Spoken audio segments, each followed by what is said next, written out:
창세기의 마지막 내용이 되는 4일치는요, 유다와 요셉에 대한 이야기인데, 창세기 37장의 이야기서부터 50장까지는요, 사실은 이제 주로 요셉의 이야기가 등장해요. 근데 그 초입에 유다가 다말을 통해서 베레스를 낳는 정말 좀 창피스러운 사건이 등장하는 게 30장에 등장하게 됩니다. 그래서 저는 유다와 요셉의 줄거리가 진행되고 있는데 이 이야기를 데이 포인트에서 영적인 의미, 구속사적인 의미로 유다 지파의 족보가 핵심이겠다라고 생각해서 그 핵심에 대한 내용이 물론 들어있고요. 제목을 하나 더 뽑아보게 된 것이죠.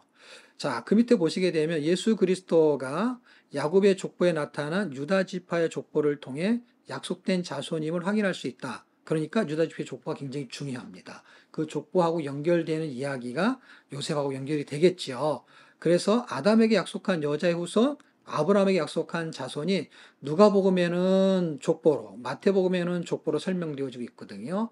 이 족보를 여기서부터 출발하고 있는 것입니다. 자, 창세기 37장에서 38장은 유다의 이야기고 그 유다의 이야기는 요셉하고의 사건이 연루돼 있어요. 그래서 제가 지금 이렇게 표시하고 있는 부분을 여러분이 읽어보시게 되면 그 연결고리를 갖게 될 거예요. 원래는 이방인하고 결혼하면 안 되는데 유다는 가나안 여인하고 결혼하고요.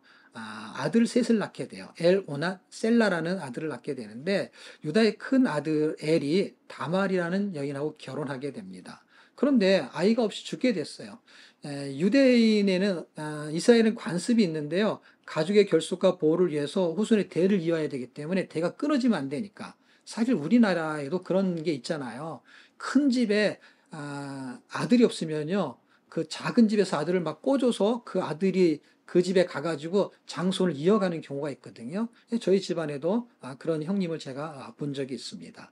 그것을 고엘이나 또는 계대 결혼이라고 합니다. 그래서 그 동생에게 동생이 형수에게 들어가가지고 결혼을 시키는 거죠. 그걸 계대 결혼이라고 합니다.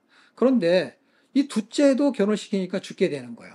근데 막내하고 결혼을 시키면 또 죽을까봐 유다는 막내를 주지 않습니다. 그런데 다말의 행동이 놀랍게요. 제가 1번이라고 하고 다말의 행동 이렇게 표시해 놓은 거 보이시죠? 다말은 유다를 속이고 창녀로 가정해서 자기 시아버지를 통해서 아이를 낳아요.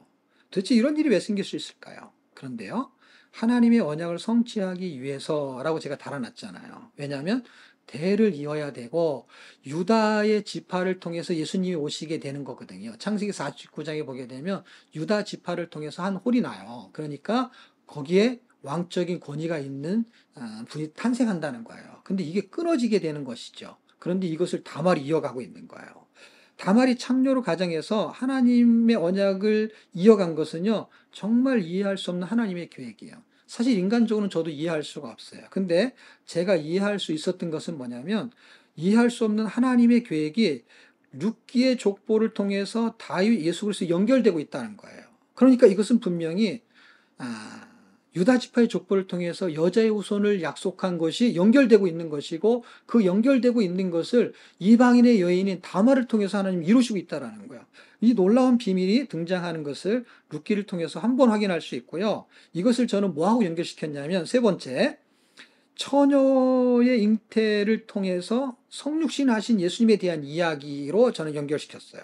무슨 얘기냐면 성육신 사건은요, 하나님이 사람이 된 거잖아요. 근데 청결한 아녀자가 창녀가 되는 거는 정말 이해할 수 없는데 정말 낮아진 거잖아요. 근데 하나님이 사람이 된 거는요, 다말이 창녀가 된 것보다 훨씬 낮아진 거라고 생각한다면 이 다말의 사건은 아무것도 아니라는 생각이 들었어요. 왜?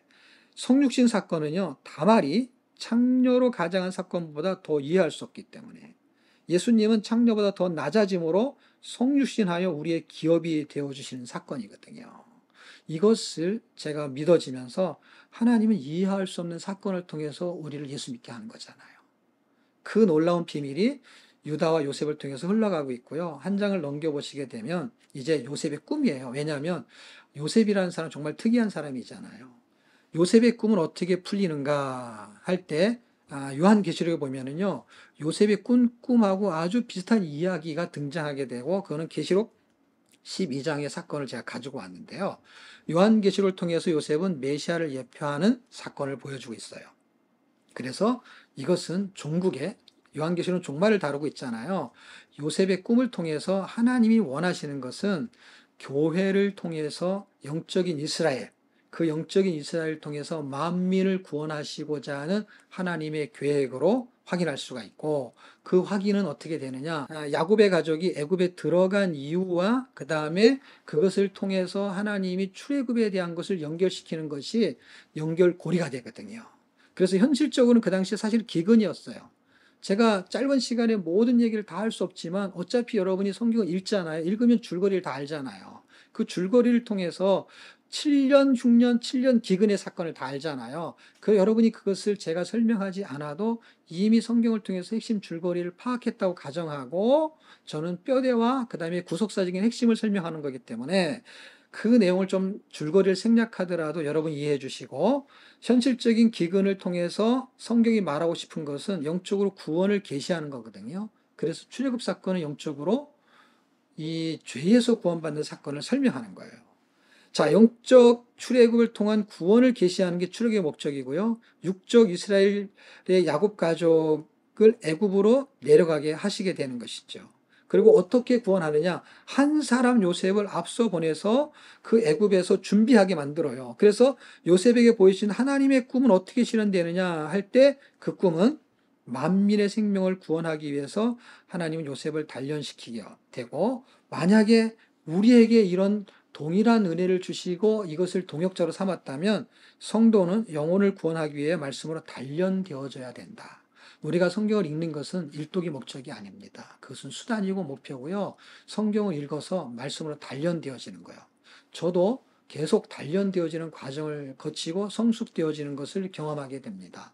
한 번, 두 번 읽는다고 해가지고 뭐가 해결되는 건 아니에요. 그러나 그 읽기를 통해서 내가 살아낼 수 있는 힘이 공급이 된다면 읽기는 생명과도 같은 것이고, 그 생명이 나중에 그것을 영향력으로 행사할 수 있는 단련된 삶으로 등장하게 될 것입니다.